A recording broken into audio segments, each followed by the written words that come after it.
Ya, baik pemirsa TVR Parlemen dimanapun Anda berada, saat ini Komisi 4 DPR berencana untuk melakukan revisi Undang-Undang Nomor 18 Tahun 2012 tentang pangan yang mana nanti diharapkan melalui revisi ini akan ada perbaikan dari sisi sektor pangan dan juga tata kelola yang diharapkan bisa menjawab tantangan pangan hari ini pemirsa. Nah lantas kemudian apa yang menjadi standing point dan juga arah dari revisi Undang-Undang Pangan ini? Saat ini kami sudah bersama dengan anggota Komisi 4 DPR dari fraksi Partai Golkar, Bapak Firman Subagio. Bapak, kabar baik Bapak? Alhamdulillah. Pak Firman, terkait dengan revisi Undang-Undang Pangan ini Pak, kira-kira bagaimana Pak arah ke depan Undang-Undang ini yang akan dibangun Komisi 4 Pak? Baik, terima kasih. Pertama begini, saya harus menjelaskan latar belakang daripada Undang-Undang Pangan ini perlu adanya sebuah revisi. Pada dasarnya Undang-Undang Pangan ini diterbitkan ketika tahun 2012 itu disahkan menjadi Undang-Undang Pangan. Dan Undang-Undang Pangan nomor 18 tahun 2012 itu saya selaku inisiator dan juga salah satu wakil ketua Panja karena sebagai pimpinan Komisi 4 ketika itu spirit semangatnya adalah ingin mengembalikan tentang fungsi peran Bulog. Di mana Bulog ketika era Pak Harto menjelang lengser itu ditekan ada tekanan dari IMF bahwa Bulog itu menjadi salah satu persyaratan terhadap masalah perjanjian LOI yang dilakukan IMF dengan pemerintahan Orde Baru ketika Pak Harto menjelang lengser adalah harus dibubarkan. Nah, oleh karena itu kami memandang perlu karena alasan waktu itu karena Indonesia memiliki utang yang cukup besar kepada IMF dan ketika pemerintahan SBY-YK itu sudah mampu menyelesaikan utang IMF, maka kami berpandangan bahwa LOI itu sudah batal demi hukum. Karena itu satu persyaratan di dalam utang yang sudah dilunasi oleh negara.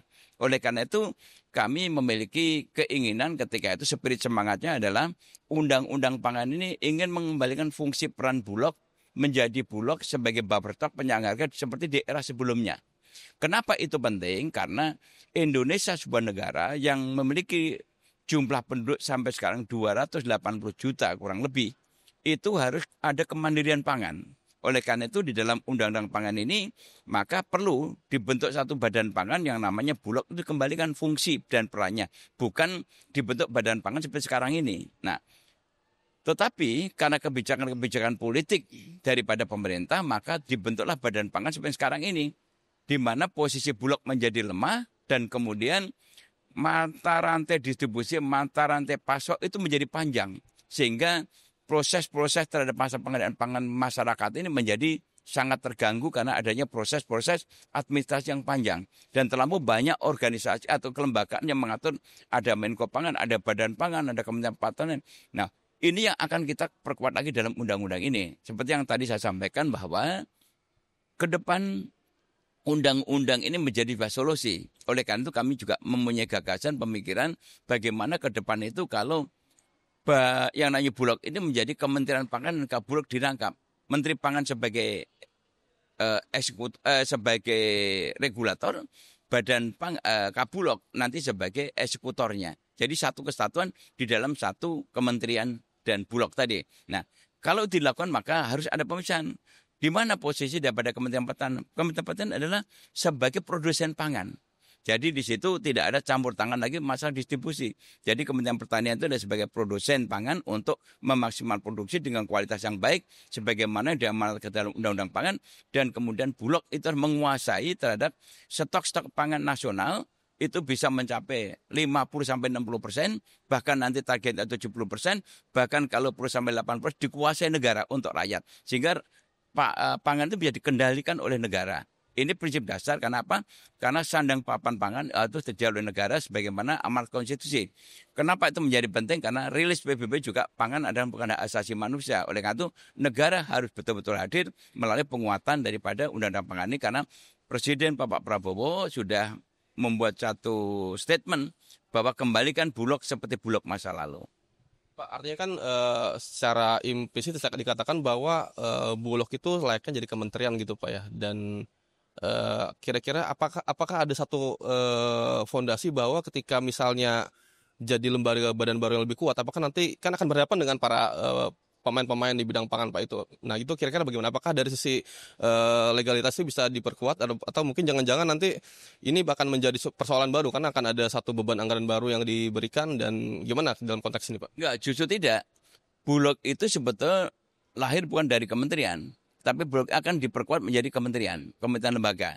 Nah, oleh karena itu dari lembaga ini bukan mempersulit, karena Bulog itu nanti akan mengatur mekanisme yang penguasaan sampai 60%, sampai 70%, bahkan nanti satu saat bisa 80% seperti di Cina itu.